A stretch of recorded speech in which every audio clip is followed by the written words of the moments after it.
إله انتي أدعدا أوامرتي سراعدا إلى لسو أخلاق دا وما داود حيسا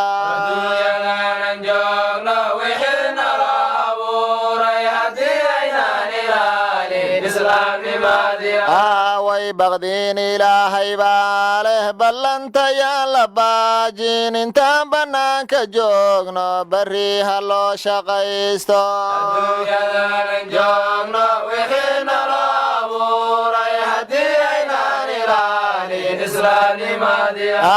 way tabaawushaan bilowno hurdaadaan ka toosno ilaah u toobadkeenno dhamaysanay caana bixinteena dadkii caanihii baan la kala siinayaa mar dhow insha Allah halkan waxaan sameynaya marka waa shaqooyinka ugu dambeeyay subagii ayaan maxay tahay shiilaya in badan waxa laga yaabaa subag sixina ayaad iibsataan subag ari ayaad maqashaan haddaba maanta waxaan doonayaa waliba gabdhaha inaad aragtaan sida subaga loo sameeyo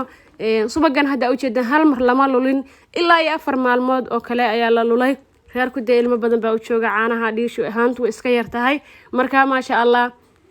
waa ka halka ayuu ku jira subagii digsigaas ayaa lagu gadiyay dabka markii la saarna sidaan ayuu noqonayaa wuu xoorinaya saa u jeedaan adigu qiyaas ahaan waxa la karinayaa subagaadaan ku qiyaaso qiyaastii 30 daqiiqo ama 20 daqiiqo oo kale ayaa la shiilayaa waa sidaan markaan ku qiyaasay in kastoo saacad aan u qaban marka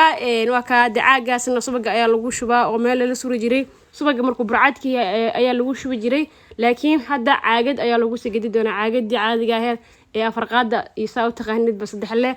marka ma sha Allah subaga iska barta sida ayaa loo shiilaa ama maxay tahay loo kariyaa af Soomaaligu iska badan yahay marka sidaas ayuu u xoorinaya xoorta ayaa laga kala yareenayaa oo qaadada in kastoo subaga qasitaanka uu u wanaagsaneen haddana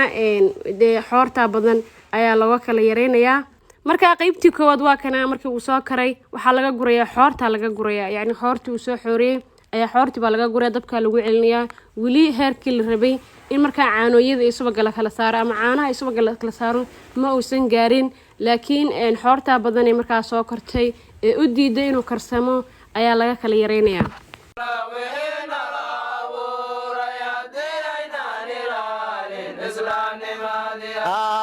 salaada iyo soonka waqtiga loo sameeyay haddii aan sarma seegno ilaahayow na saama adduunyadan joogno wixii nala abuuray haddii aynaan ilaalin islaamnimadii way dalaaladaada raacday xaqa daba maryaysay ilaahi kaaga diigay miyuu ku daawanaynin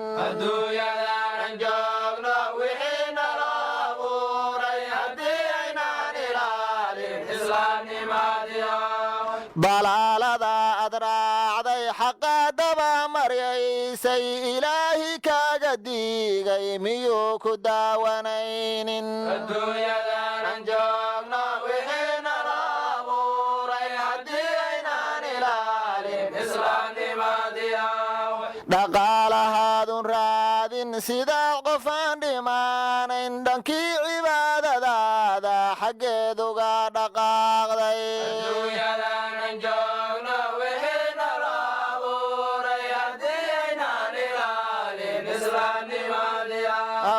dhaqaalahaadun raadin sidii qofaan dhimaanayn dhankii cibaadadaada xaggeeduga dhulka laga dhigay sida u jeedaan hadda waa diyaarsan yahay walow wax badan ay u hareen marka hadda waa la kala bixinayaa maxay tahay marka koowaad waa la soo kariyay xoorti baa laga soo qaaday haddana waa la kala saarayaa oo wax way intii subagana meel baa lagu shubaya dib baa loo shiilayaa intii marka caana ahna waa la reebayaa sida hadda u jeedaanba waadinka hadda u jeeda subagii ayaa koreeya caanina way hooseeyaan marka subaga ayaa halka lagu gurayaa laakiin shiilitaan baa u dhiman marka subaga labada qaybood buu kala baxaa marka uu soo karkaro si fiican cabar u karsamo subagii baa laga gurayaa subagu u dhalaalo subaga soo kormaro caanihi hoose ayaa laga reebayaa caanooya loo yaqaanaa subaga ayaa meel ku shubeysaa kadibna step labaad waa arki doonaa marka waa ka halka lagu shubayo oo subagii xagga laga miiriyo in badan oo subag saxin iibsata waa idinka u jeeda iska barta sida subagga saxinta ee ariga loo sameeyo dabcan subagga loodun waa la mid baan filayaa kulay labada subag un baa jirta geelu subag ma lahan caanihiisa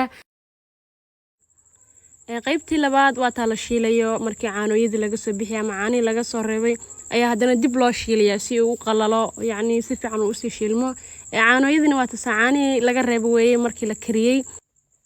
maasha allah sida ujeedaan subagii waa kaasaa wuu soo dhammaaday ama waa soo shiilanay subagana waxa weeye dadka inta badan subaga iibsada ama gata wuxuu ku xumaa karaa subagu in markii hore qofka sameynayay markaa uunan fahansanayn ama si qaldan uu yacni u shiilay ama u hagaajiyey markaa maasha allah caraf waxaan ku waa kaasaa isagoo aad u soo karsamay caagadaas oo lagu shubayaa markaa maasha allah subageeni waxaan malaynayaa hadda kadib subag saxina sidee loo sameeyaa maxaa laga sameeyaa inaan qofna isdhihi doonin subag ari haddaad aragto iyo demid loo intaba sidan ayaa loo sameeyaa maasha allah koobkaas ayaa caagada lagu sii shubayaa waxa weeye digsiga caagada lagulama shubi karo markaas subageenina maanta sidaan ayuu noo ahaa iyo weliba shaqadeeni runtii shaqada miyiga ma yara ama ma sahlana shaqooyinkaas aad arkayso maantay iyo mowduuc kan ka horeeyo kale maxay tahay guriga ka shaqeynay runtii hal maalin baan isku qabtay waan daalay aad baan u daalay laakiin si walba ahayd reerkiisa fiican baan ugu shaqeeyay idinkan wax badan ayaan idin faa'iideeyay ama idin tusay intii markaa taqaanay halkan waxa ku jira xanta ayaa loo yaqaan markii subaga laga dhameeyay waxa digsiga ku haray xanta ayaa la yiraahdaa caanoyadii hore aan soo aragnay laakiin tan xanta ayaa la yiraahdaa maasha allah waxaan ku caadi maahan intii garanaysa intii kalena waa wax dhanaan wax kurkaaliska macaan iyo dhanaan isku jira waxaan ku riyaa aan caadi ahayn marka qeyr